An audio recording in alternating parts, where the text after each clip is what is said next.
So, members, it's just been my honor to be able to be in a role to do the work that is the budget. We've been talking about this a lot, and fundamentally, though, I don't want any one of us to lose sight of the fact that we come here to govern. We have a responsibility to govern, and at the end of the day, the budget is about how we fund governance in the state of Colorado.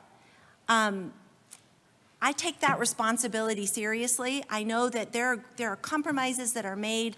This document filled with spending will benefit constituents all across our state in every single one of our districts.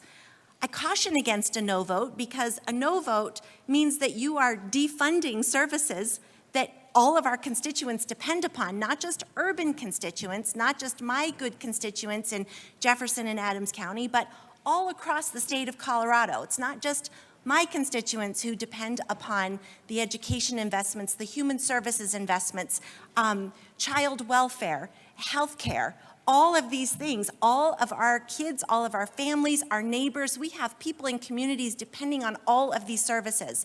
I want to assure my good colleagues who have expressed reservations about the budget, we did not overspend. We weren't able to because and appropriately so. We shouldn't be spending all the money. The money should be in taxpayers' pockets, out there, deployed for the benefit of their families and their own communities and local economies. But we were thoughtful. Not every problem can be solved by a conversation in the local coffee shop. We know that. Our country has tried this. We've seen what happened. Well, we didn't live through this, but my family lived through the Great Depression. We know what our country looks like when we have no social safety net, when government hasn't done what it is responsibly tasked with doing, which I believe we have taken that responsibility seriously in Colorado. And I'm certain that you all know we weren't able to do everything. Money is limited, and that's evidenced by the fact that there were over $100 million in amendments offered by many of our good colleagues saying they are going to vote no on the budget. $100 million that we couldn't afford to add to the long bill. So please know that this isn't a big spend-a-thon. It's not, because we can't. But I do, with all of that being said, want to thank you for your commentary, your participation in a robust conversation on Thursday. For most people, when we speak of budgets, we think of accounting and we think of number crunching and big documents like this, which I'm sure everybody has taken home and you've memorized all your line items. But like my good colleague from Denver, I'd like to remind you of another perspective, that a budget is in fact not just a collection of numbers, but it's rather an expression of the things we value, and it's a blueprint for all of the aspirations that we hope to achieve as a state. Our state overflows with natural beauty and precious natural resources that are unique to Colorado, members. But that said, I also think that few people would disagree with the idea that our state's greatest natural resource is its people. It's our people who work to protect all that we value in Colorado, who grow our food, they keep our communities safe, they teach our children, they defend our rights, cultivate, preserve our natural resources, they care for us when we're sick, and who build our roads and lead in our communities. For all of these reasons, it is our budget that works hard to invest in so much of this and invests in our people. We know that our state cannot and should not be solving every problem, of course not. But there are places where the people we represent expect us to prioritize investment of taxpayer dollars. They send us here to do that work, not just to say, no more, it's too big, I throw up my hands, we're not going to make these investments. I believe our budget achieves this. Because we've already debated the budget, of course I'm not going to go through everything, but I am going to highlight a few parts that I hope you'll remember, and you're going to see, or rather hear, a common theme here, because this is a bipartisan document. It wasn't collaborated on just by one side of the aisle. I feel most proud of this because this was a bipartisan collaboration, and want the people of Colorado to know that. And it gives me such faith in our government that I know we are able to roll up our sleeves and do the hard work to make important things happen for good people in our state. Members, this is the first budget since 2010 where our state fully complies with the Constitution as amended by Amendment 23 and fully funds K-12 public education. This means that we will be investing on a per-pupil basis at the highest level ever.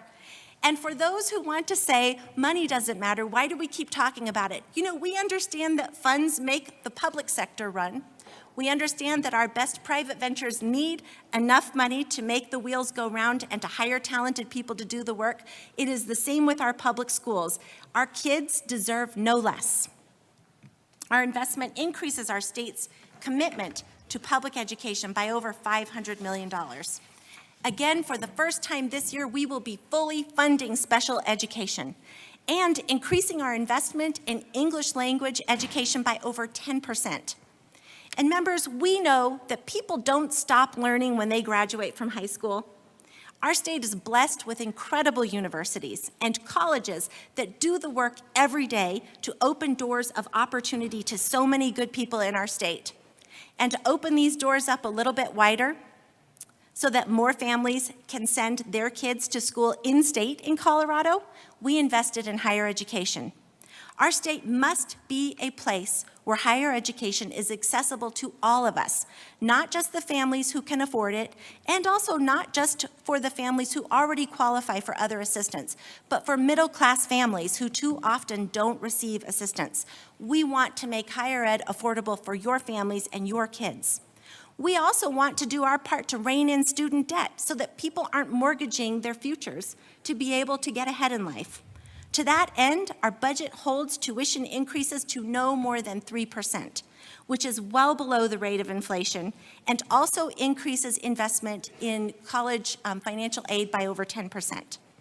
To make this possible, our universities received an overall increase in state support by 10%, with our special rural access institutions, Adams, Western, and Fort Lewis, receiving over between 19 and 22% increases in support, because we know how important access to higher education is, not just to students on the Front Range, but all over our state. For our agricultural community members, our budget includes supports to help grow our state's next generation of farmers and ranchers. We increase investment in agricultural emergency preparedness and management services. For the Department of Corrections, we've added funding to attract and retain corrections officers, nurses, teachers, social workers. Because we recognize DOC's role in reducing recidivism, this budget invests in inmate job training programs so that when people come out of the correction system, they will have relevant job skills, and that will enable them to reintegrate into society successfully. Recognizing the importance of Colorado's outdoor recreation economy and valuing the concept of commerce and conservation, this budget continues our state's investment in the Office of Outdoor Recreation. It includes investment in small businesses to help our state draw down additional federal funds. And I do want to make a point about this. Our state is one of those donor states where we pay more in federal taxes than we draw back down from the federal government. It's my contention we should be doing our part to bring our tax dollars back home and invest them in the good people of Colorado rather than having them be left to send off to other states. Why not bring them to Colorado?